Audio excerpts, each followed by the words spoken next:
La última vez que estuvimos juntos hablamos de Jonás y estaba meditando en el versículo 3 de Jonás capítulo 1 y me quedó dando vuelta algunas frases. Así que vamos a leer allí y luego vamos a leer otros pasajes. Jonás capítulo 1. Jonás capítulo 1, el versículo 1. Vino palabra de Jehová a Jonás, hijo de Amitai, diciendo: levántate y ve a Nínive, aquella gran ciudad, y pregona contra ella, porque ha subido su maldad delante de mí. Y la vez pasada consideramos varios aspectos de Jonás, hicimos como una pequeña introducción de estos 4 capítulos, y vimos el contexto general del libro también, y quedamos en ese verso, que la obediencia a medias porque el Señor le dice: levántate y ve a Nínive. Y en la primera parte, Jonás obedeció porque, dice el versículo 3, Jonás se levantó. O sea, la primera parte la obedeció él, se levantó. Pero luego, dice, se levantó para huir de la presencia de Jehová a Tarsis, algo totalmente lo más alejado posible de lo que Dios le había ordenado a él.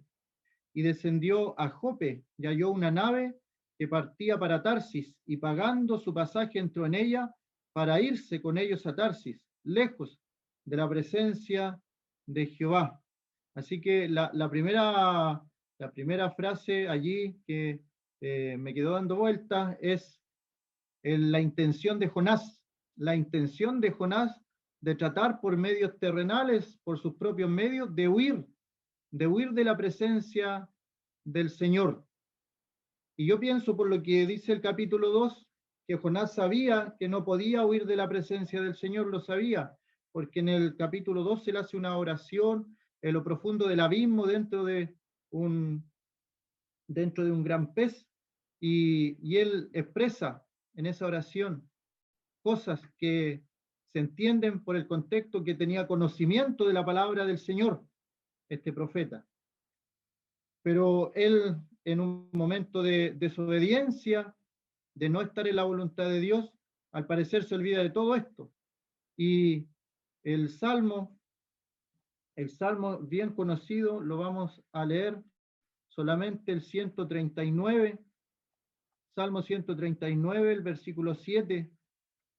Yo creo que lo sabía como judío. Los judíos están acostumbrados a repetir, a recitar los salmos, los profetas, y lo que son los libros de Moisés. El Señor le dijo a aquellos caminantes a Emaús: Moisés, los salmos y los profetas. Los judíos, si acudían a una sinagoga, era esto lo que estudiaban ellos. Así que más de alguna vez Jonás tiene que haber pasado por este Salmo 139, versículo 7. ¿A dónde me iré de tu espíritu? ¿Y a dónde huiré? ¿A dónde huiré de tu presencia? Ahí está escrito. O sea, Jonás se había pasado por alto este versículo. Y hermanos, allí yo ya tengo una pequeña reflexión. ¿Cuántas veces nosotros pasamos por alto versículos que sabemos? Aquel joven que andaba buscando una novia para casarse y se salta aquel texto de Corintios: no te unáis en yugo desigual con los incrédulos. Y son graves las consecuencias que trae eso, por saltarse un versículo, por hacerse el desentendido, por saber el versículo, pero olvidarse conscientemente del versículo que está allí. Y nos alejamos totalmente de la voluntad de Dios.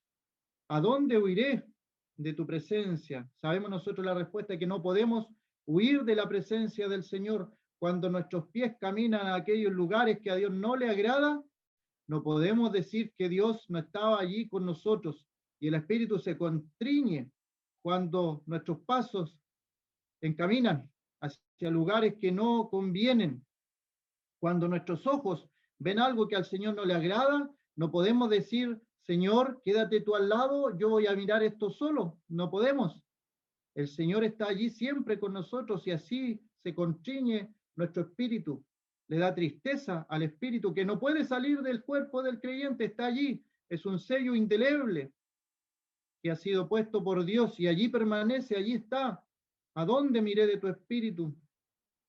Allí está siempre el Espíritu Santo. Nuestros oídos, cuando escuchamos música del mundo, música que no edifica el nombre del Señor o no edifica nuestro espíritu, el Espíritu no se sale, el Espíritu está allí.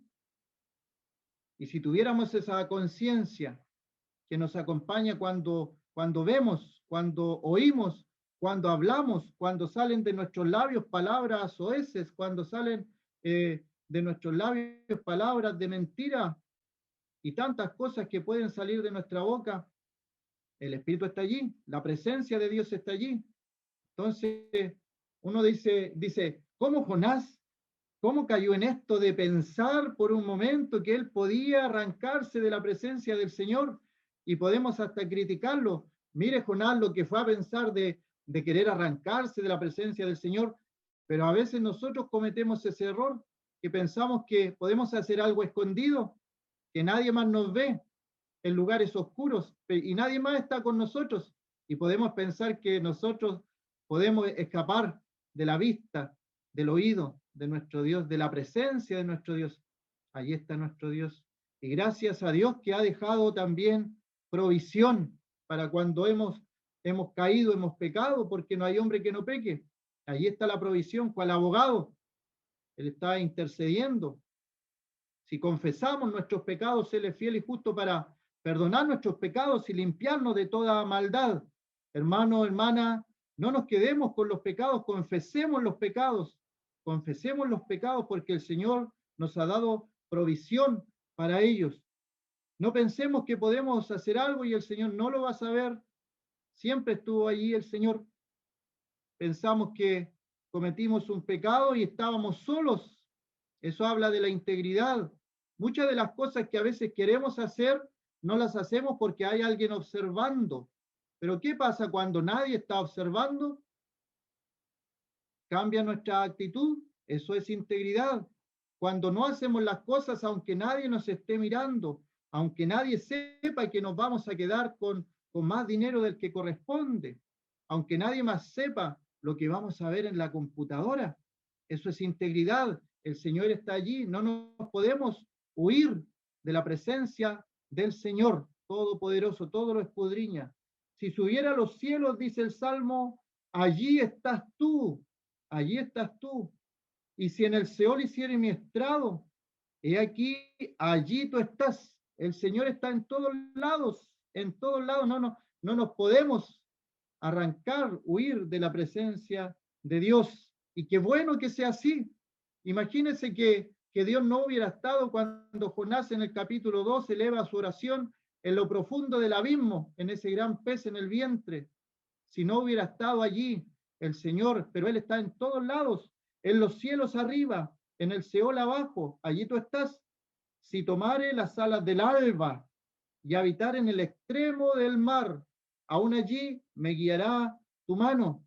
Hay lugares que nadie está en estos momentos. Hay desiertos inhóspitos donde no hay nadie. Está en la Antártica, helado, congelado, donde no hay nadie. Pero ¿quién está allí? La presencia de Dios. El ojo de Jehová está allí. Aún allí me guiará tu mano y me asirá tu diestra. Si dijeres ciertamente las tinieblas me encubrirán, aún la noche resplandecerá alrededor de mí. Aún las tinieblas no encubren de ti, y la noche resplandece como el día. Lo mismo te son las tinieblas que la luz. ¿Cuántas cosas se hacen en oscuridad para calmar un poco la conciencia de las almas pecadoras que están cegadas por el príncipe de este mundo y hacen sus fiestas en la mayor oscuridad posible? Y no he visto una discoteca donde esté a la luz del día. Esperan la oscuridad, la noche, la penumbra, lo menos posible que se vea en evidencia lo que se hace allí. Pero para Dios las tinieblas son lo mismo que la luz. Él puede ver todo, hasta lo más oscuro para Él es claro como el día. Y es una bendición también que entendamos esto. Y en el Nuevo Testamento también Aparece en el libro de Juan, en Juan en capítulo 1, Juan el capítulo 1, el versículo 47, cuando aparece un hombre, un verdadero israelita, como lo llama el Señor, dice, Natanael le dijo, versículo 46, Natanael le dijo, ¿de Nazaret puede salir algo de bueno? Le dijo Felipe, ven y ve. Cuando Jesús vio a Natanael que se le acercaba, dijo de él, he aquí, un verdadero israelita en quien no hay engaño. Le dijo Natanael, ¿de dónde me conoces? Respondió Jesús y le dijo, antes que Felipe te llamara, cuando estabas debajo de la higuera, te vi. Respondió Natanael y le dijo, Rabí, tú eres el Hijo de Dios, tú eres el Rey de Israel. Respondió Jesús y le dijo, porque te dije, te vi debajo de la higuera, ¿crees? Cosas mayores que estas verás. Y le dijo, de cierto digo, de aquí en adelante veréis los cielos abiertos y a los ángeles de Dios que suben y descienden sobre el Hijo del Hombre. Bueno, el versículo que quisiera destacar es obviamente el que habla cuando el Señor le dice, cuando estaba debajo de la higuera, te vi, te vi. Y esto le sorprende de tal manera a Natanael, no se nos dice lo que él estaba haciendo en la higuera, debajo de la higuera. La palabra esconde esto, pero el Señor sabe lo que estaba haciendo Natanael debajo de esa higuera. Y le dice, ahí yo te vi, te vi. Y nuevamente repetimos la misma idea cuando pensamos que estamos solos. Tal vez estaba alabando en oración al Señor debajo de la higuera, como un verdadero israelita, dice el Señor. Y ahí el Señor lo vio. Cuando hacemos algo en adoración para Dios, aunque nadie nos vea, Él nos va a ver, Él está allí. Hay hermanos que han hecho durante años el aseo en una asamblea, en un local de la iglesia, y nadie los ha visto. El Señor está allí también. Cuando hay hermanos que han ido al local de reunión para orar, solamente ellos, durante meses o años, el Señor ha estado allí observando, viendo, aunque nadie más lo vea. Ahí te vi, yo te vi debajo de la higuera, te vi. Y fue tal la reacción que tuvo Natanael, que por esto él reconoce y dice, Rabí, tú eres el Hijo de Dios, tú eres el Rey de Israel, para que un verdadero israelita como Natanael, como el Señor lo dice, le haya dicho, tú eres el Hijo de Dios, el Rey de Israel, para que le haya dicho estas dos afirmaciones que para un judío del siglo I significa mucho más que lo que nosotros pensamos, es tremendo para un judío de ese siglo, lo que él dice. Está viendo al Señor y le dice, tú eres el Hijo de Dios, tú eres el Rey de Israel. Por el solo hecho que le dijo, cuando estaba debajo de la higuera, te vi. No sabemos lo que estaba haciendo. El Señor nos ve todo lo que hacemos, todas las cosas que hacemos. Hasta lo más mínimo, el Señor está allí observando. Así que a veces cuando veamos Jonás y pensemos, hoy Jonás, qué tonto podríamos decir, ¿cómo se le ocurrió pensar que podría en algún momento esconderse de la presencia del Señor? A veces caemos en lo mismo que Jonás. A veces podemos caer en eso. Pensamos que el Señor no está.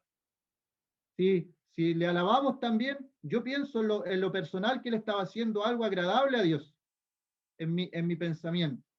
Pienso que él estaba haciendo algo agradable a Dios porque el Señor le reconoce como un verdadero israelita en cual no había engaño.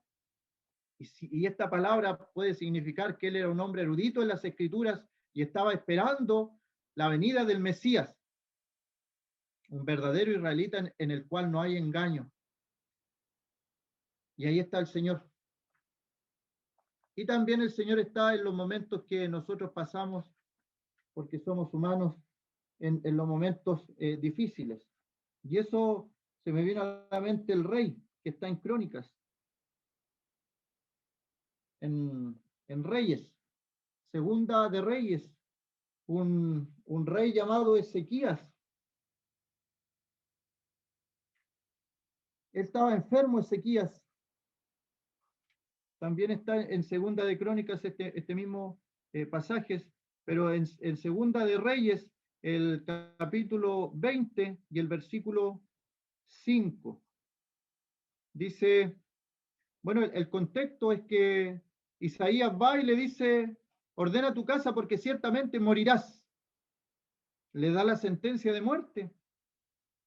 Pongámonos en la situación que alguien venga y nos avise el día que vamos a morir y que no hay cosa que hagamos que pueda evitar que vamos a morir.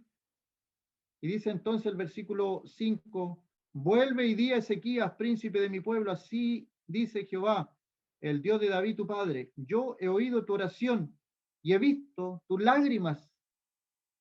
He aquí que yo te sano. Al tercer día subirás a la casa de Jehová.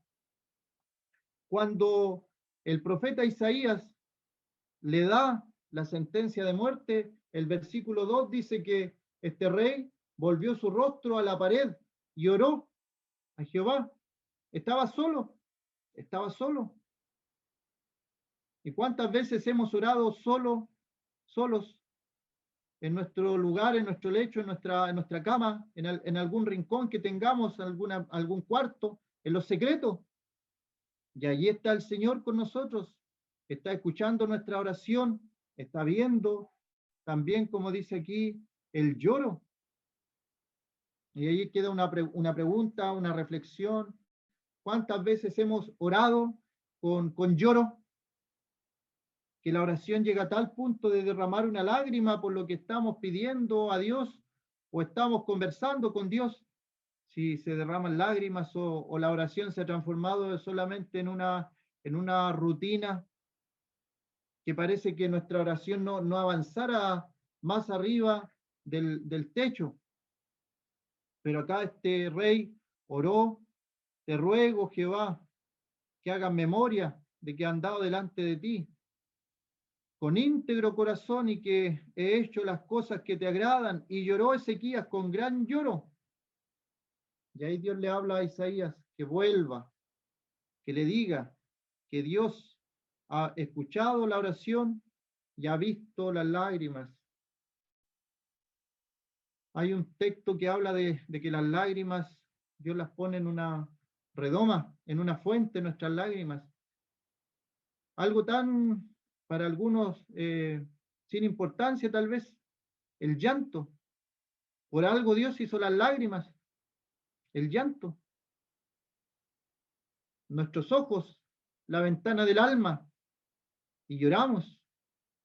Pero ¿sabe la reflexión que hacía? A veces nuestras lágrimas, nuestros llantos son por cosas terrenales. Los varones de la Biblia oraban y lloraban por la condición del pueblo. Eso les salía lágrimas a ellos. Lloraban por la condición del pueblo, lloraban por la condición de la iglesia, lloraban porque sabían que después de la partida de Pablo, por ejemplo, iban a entrar encubiertamente lobos rapaces que no tendrían cuidado del rebaño y eso le causaba tristeza al apóstol. Eran cosas espirituales. Los Gálatas también le causaban tristeza. Esas eran las tristezas de los hombres de Dios. Y Dios ve, ve nuestras lágrimas, ve nuestro lloro. He visto tus lágrimas.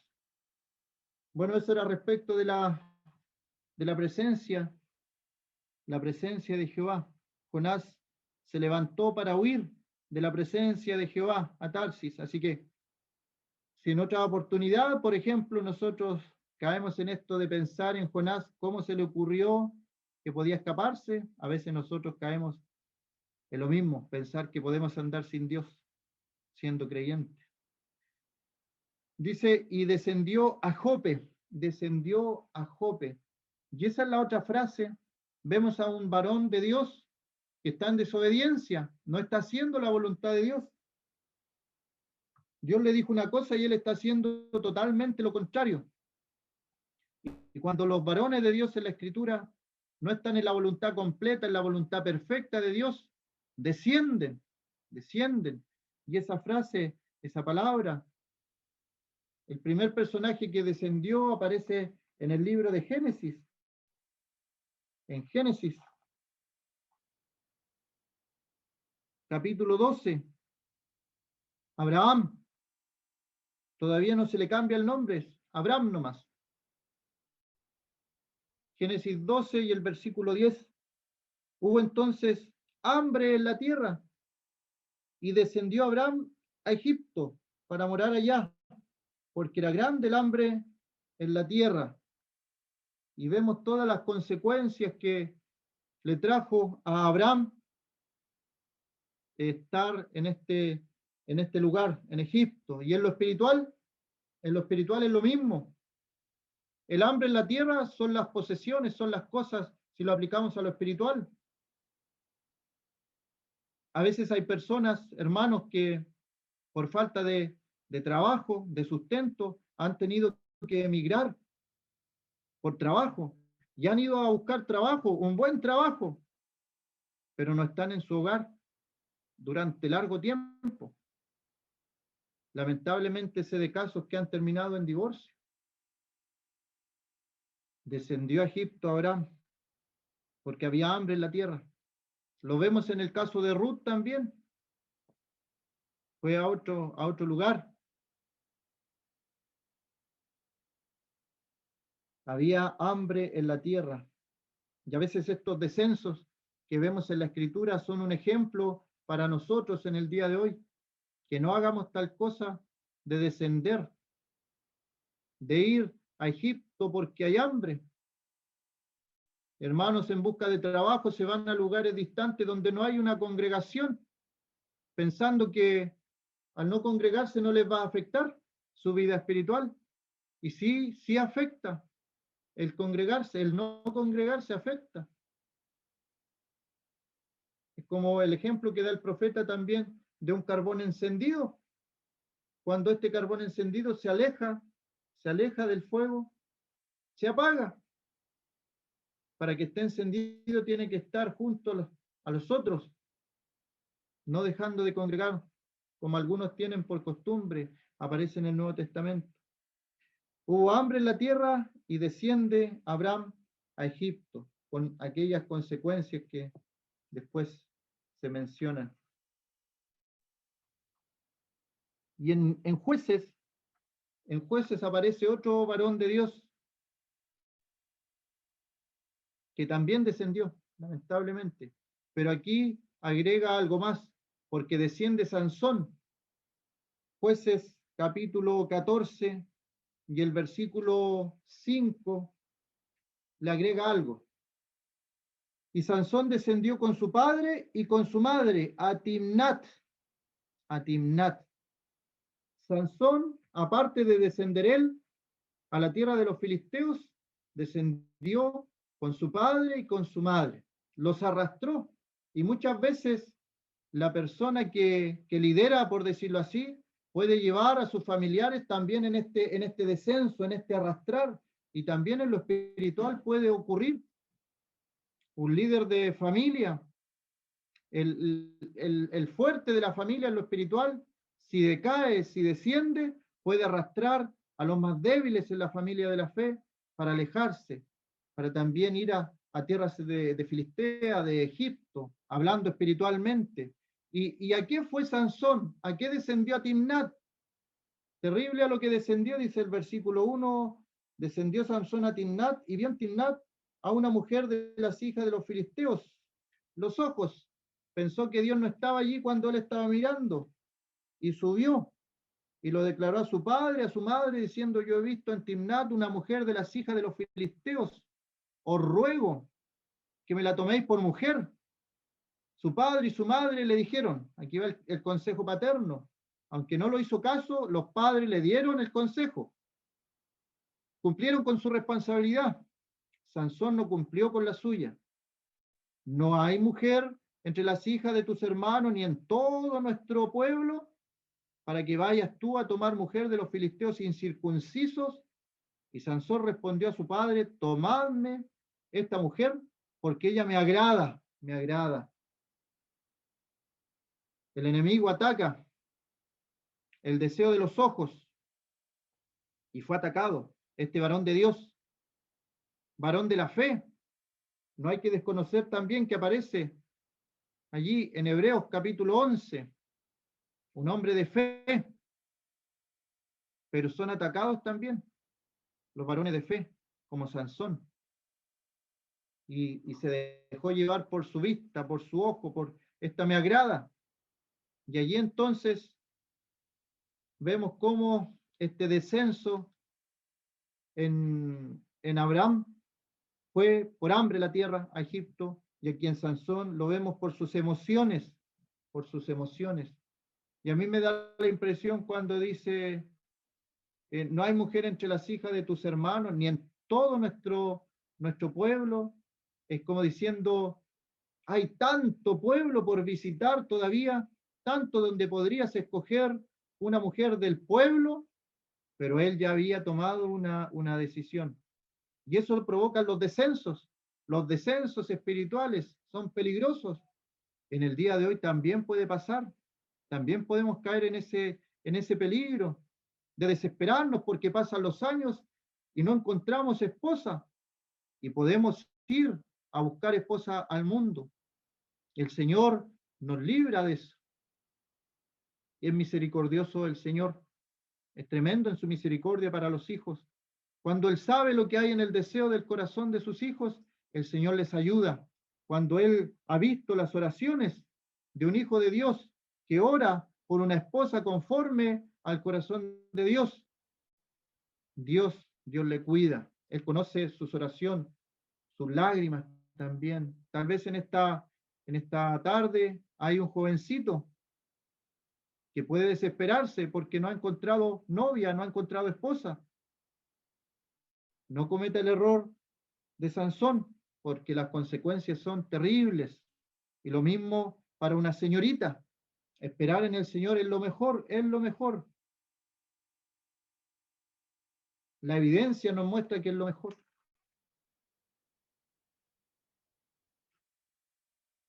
Volviendo a Jonás.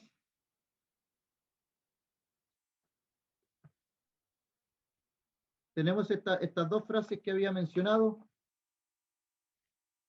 Entonces se levanta para huir de la presencia de Jehová a Tarsis y descendió a Jope y halló una nave que partía para Tarsis.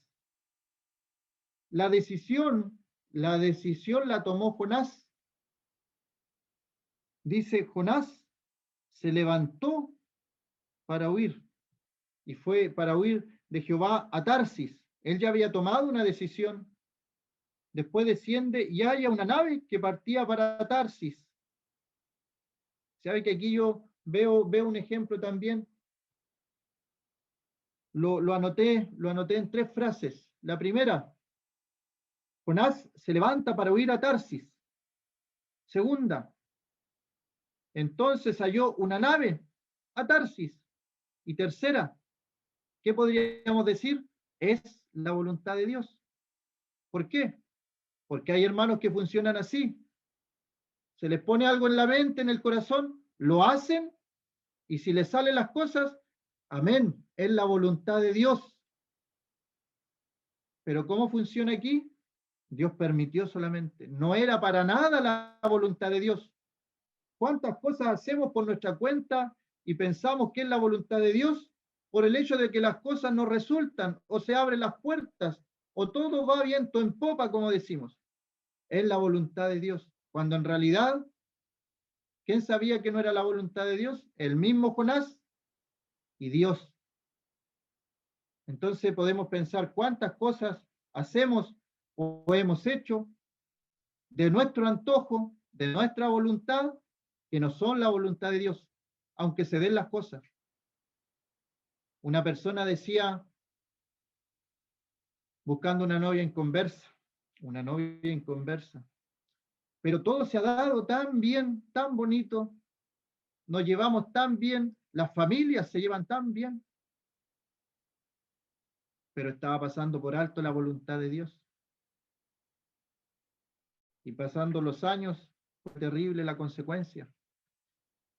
No podemos pasar por alto una ley divina y pensar que todo va a ir bien. Tal vez en apariencia, como aquí en el caso de Jonás, yo quiero ir a Tarsis y hay una nave a Tarsis. Pago mi pasaje, hago la voluntad de Dios. No estoy yendo de polizón. No voy a ir camuflado, voy a pagar mi pasaje porque soy una buena persona, porque hago a lo que Dios le agrada. No soy como los asirios. Yo pago mi pasaje, hago todo conforme a la ley. ¿Se fija el pensar de Jonás? Y a veces nosotros también caemos en actitudes de esta forma. Lamentablemente, podemos caer en estas actitudes de Jonás. Se nos pone algo en nuestra mente, en nuestro corazón, no consultamos al Señor, lo hacemos y como salen las cosas y todas las puertas se abren y llega todo de repente, entonces decimos, voy bien, voy bien. Unos hermanos comenzaron una empresa, se unieron en yugo desigual porque el texto no se aplica solamente para el romanticismo, el matrimonio, también se aplica a esas otras cosas. Comenzaron una empresa, hermanos, con personas inconversas. Y luego vienen los problemas, los conflictos. Las personas inconversas ni siquiera se inmutaban por no pagar los impuestos correspondientes. Pero los hermanos sí, su conciencia. Ahí estaba el espíritu, en la conciencia de los hermanos, que había que hacer lo que corresponde. ¿Se fija? Se puede aplicar también a nuestra vida práctica. Pagando su pasaje, entró en ella para irse con ellos a Tarsis, lejos de la presencia de Jehová. Y allí también saltó a mi mente la frase con ellos, con ellos. Cuando dice esta frase con ellos, habla de comunión, de compañerismo. Y se me vino a la mente Pedro, cuando Pedro, es interesante porque él tiene dos momentos. El primer momento está cuando él, en el libro de Juan, el capítulo 18, conocemos la historia. Él está calentándose al fuego con personas que no querían para nada al Señor. Eran personas ajenas al Señor. Dice Juan 18:17. Entonces la criada portera dijo a Pedro, ¿no eres tú también de los discípulos de este hombre? Dijo él, no lo soy. La negación de Pedro.